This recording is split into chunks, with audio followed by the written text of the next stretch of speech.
I don't know why I'm with him. He's so clueless. That's what she said after 7 years before her affair. I found happiness. She found regret. I've always been a pretty easygoing guy. I don't get jealous easily, and I tend to trust people until they give me a reason not to. That's probably why it took me so long to realize something was seriously wrong with my relationship. My wife, Emily, and I have been together for 7 years, married for 3. We met at a music festival, bonded over our shared love of indie bands and cheap beer, and pretty much haven't been apart since. She's smart, funny, beautiful, everything I ever wanted in a partner. We have a comfortable life, a nice house in the suburbs, and a goofy rescue dog named Winston. Recently, though, things have felt off. It's hard to explain. It's not like we're fighting or anything. It's more like a subtle shift in the atmosphere, like a change in the barometric pressure before a storm. It started a few months ago. Emily got a new job as a project manager at a tech company downtown. It's a big step up for her, and I was really proud of her. But the new job came with longer hours, more stress, and a lot less time for us. She started coming home late, exhausted, and barely had the energy to talk. Our date nights became less frequent, and our conversations dwindled to surface-level updates about work and household chores. I tried to be supportive. I cooked dinner, did the laundry, and tried to make her life easier. But the more I did, the more distant she seemed to become. It was like she was building a wall between us, brick by brick. Then came the party. It was a get-together at our friends Sarah and Tom's house. We've known them since college, and we're pretty close.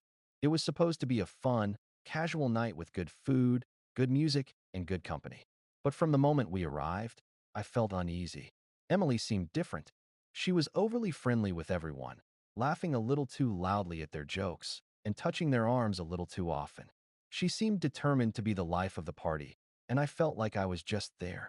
The real kicker came when we were all gathered around the kitchen island, snacking on chips and salsa. Tom was telling a funny story about a work mishap, and everyone was laughing. Then, out of nowhere, Emily chimed in with, "I don't even know why I'm with him. He's so clueless." The room went silent for a split second, and then everyone burst out laughing. I forced a smile, trying to play along. "Hey," I said, feigning offense. "I'm not that clueless." "Oh, honey," Emily said, patting my arm condescendingly. "You have no idea." Everyone laughed again, and the conversation moved on. But the comment stuck with me like a splinter in my brain. "I don't even know why I'm with him. He's so clueless." It didn't sound like a joke. It sounded mean, and a little too honest. I tried to brush it off, telling myself that I was being too sensitive. Maybe she was just stressed from work. Maybe she didn't mean it the way it sounded. But later that night, as we were driving home, I couldn't shake the feeling that something was seriously wrong. Emily was quiet, staring out the window. "Hey," I said, reaching for her hand. "Are you okay?" She flinched slightly and pulled her hand away. "Yeah," she said, her voice flat. "I'm just tired." We drove the rest of the way home in silence. When we got to the house, she went straight to bed. I stayed up for a while, replaying the events of the evening in my head. As I was getting ready for bed, I noticed Emily's phone was face up on the nightstand. Usually, she puts it on the charger, face down. I glanced at the screen and saw a notification from Instagram. It was a direct message from someone I didn't recognize. I know I shouldn't have, but I couldn't resist.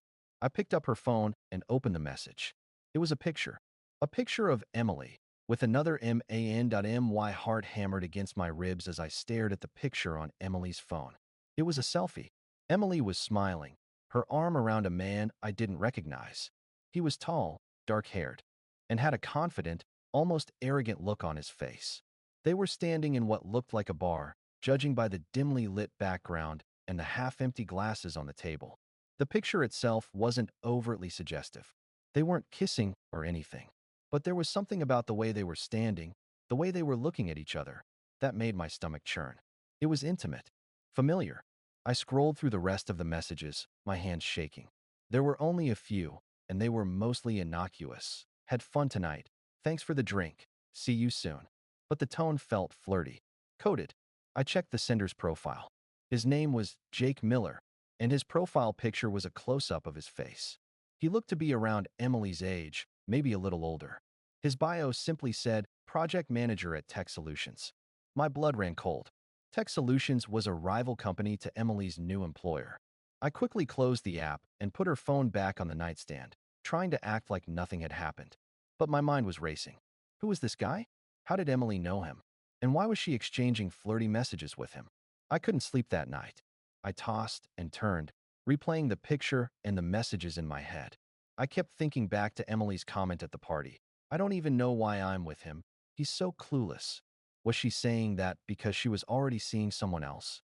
Was I really that blind? The next morning, Emily woke up early and rushed off to work. I pretended to still be asleep as she left, not wanting to confront her until I had a clearer head. As soon as she was gone, I started snooping. I know it was wrong, but I couldn't help myself. I went through her emails, her text messages, her social media accounts. I was looking for anything that would confirm my suspicions, anything that would explain what was going on. I didn't find much. Emily was always careful to cover her tracks, but I did notice a pattern.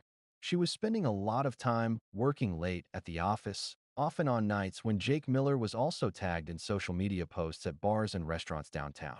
I decided to call Sarah, our friend from the party. I needed to talk to someone, and I knew Sarah would be honest with me. "Hey," I said, trying to sound casual.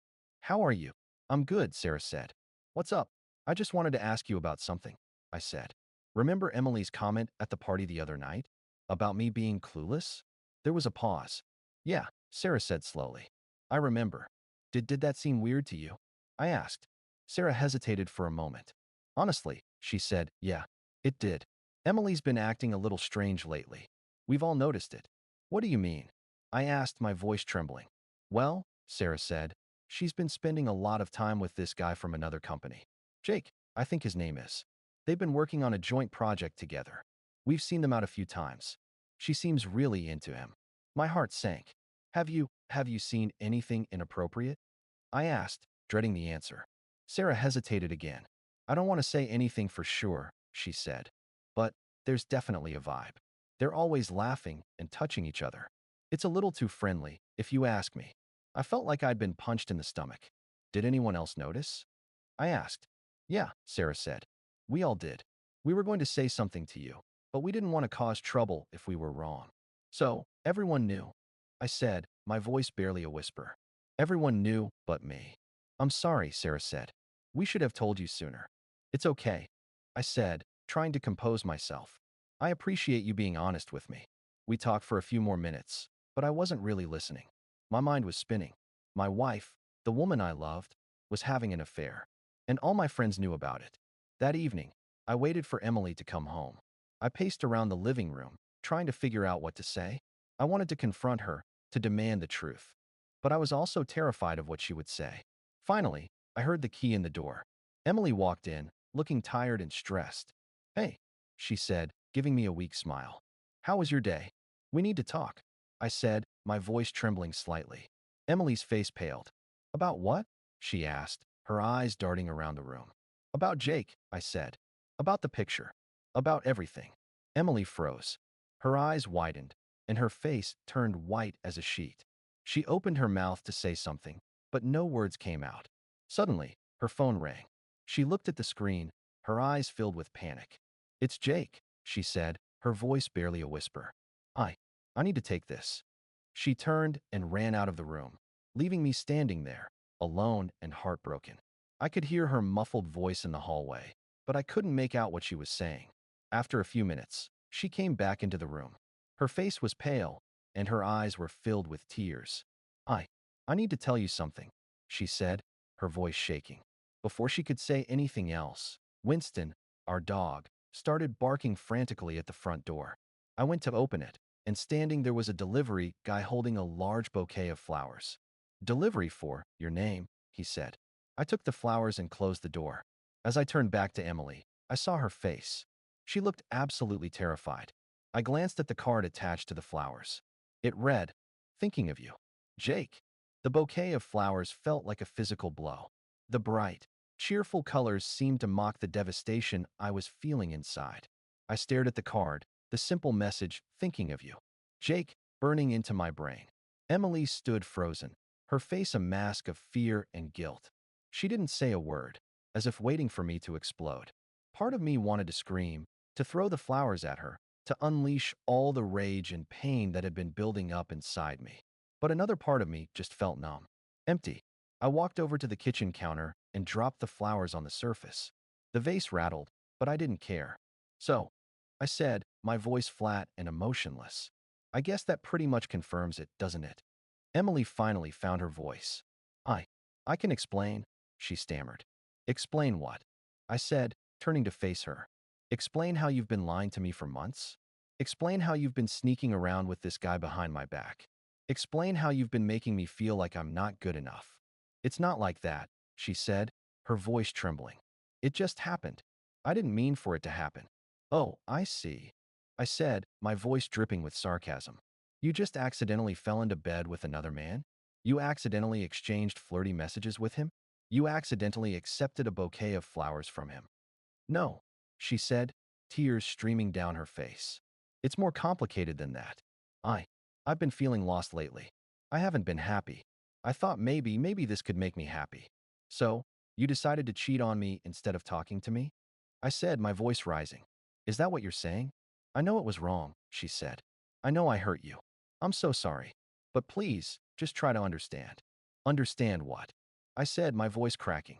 Understand that you're a liar and a cheater? Understand that you've completely destroyed everything we've built together? Please, she begged, reaching for my hand. Don't do this. Don't throw away our marriage over one mistake. I flinched away from her touch. One mistake. I repeated. This wasn't one mistake, Emily. This was a pattern of deception, a betrayal of trust.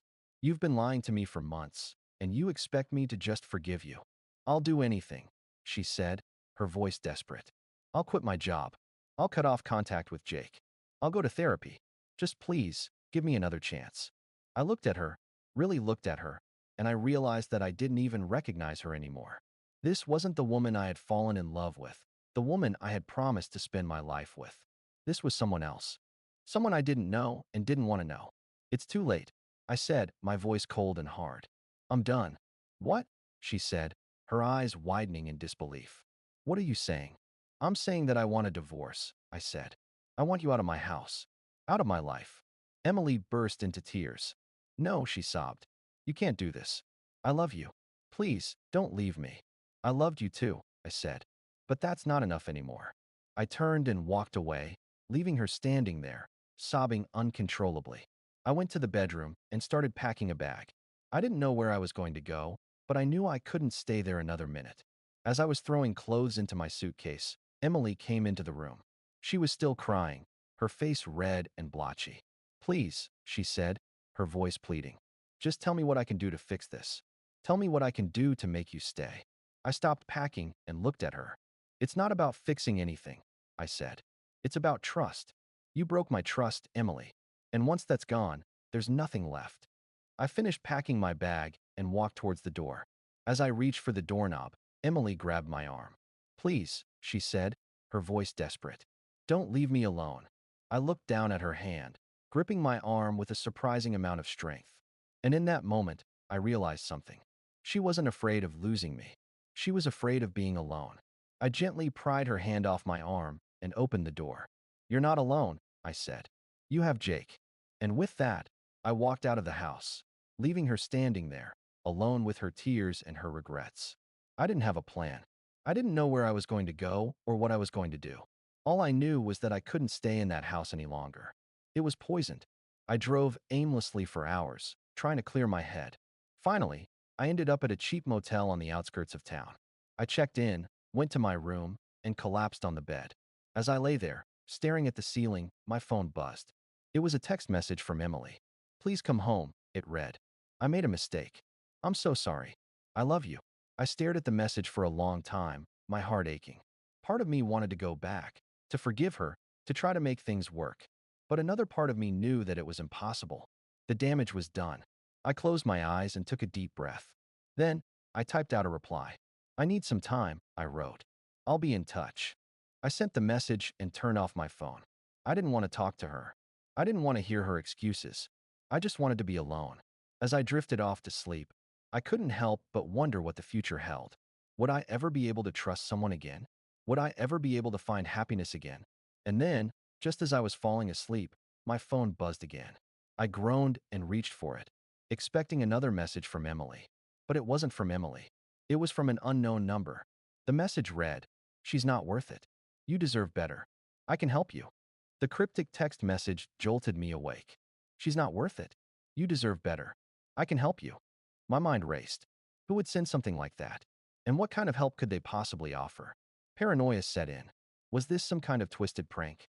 Was Emily trying to manipulate me through a third party? Or was it someone else entirely? Someone with their own agenda? I tried to call the number, but it went straight to voicemail. No name, no identifying information. Just a generic greeting. I decided to ignore it, chalking it up to a weird coincidence. But the message lingered in my mind, adding another layer of unease to an already chaotic situation. The next few days were a blur of paperwork, phone calls, and awkward conversations. I contacted a lawyer and started the divorce process. I found a small, temporary apartment to rent. I told my family and close friends what had happened, enduring their sympathetic looks and well-meaning, but ultimately unhelpful advice. Emily tried to contact me repeatedly, leaving voicemails and sending text messages begging me to reconsider. I ignored them all. I needed space, time to process everything that had happened. The only person I talked to was Sarah. She was a rock, offering a listening ear, a shoulder to cry on, and a steady stream of reality checks when I started to spiral into self-pity. One evening, Sarah came over to my temporary apartment with a bottle of wine and a takeout pizza. We sat on the floor, surrounded by unpacked boxes, and talked for hours. "So," Sarah said, after a long silence, "what are you going to do?" "I don't know," I said, shrugging. "I guess I'll just try to move on. Find a new job, a new place to live, a new life."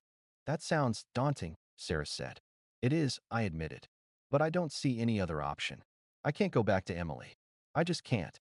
"I don't think you should," Sarah said firmly. "You deserve better than that.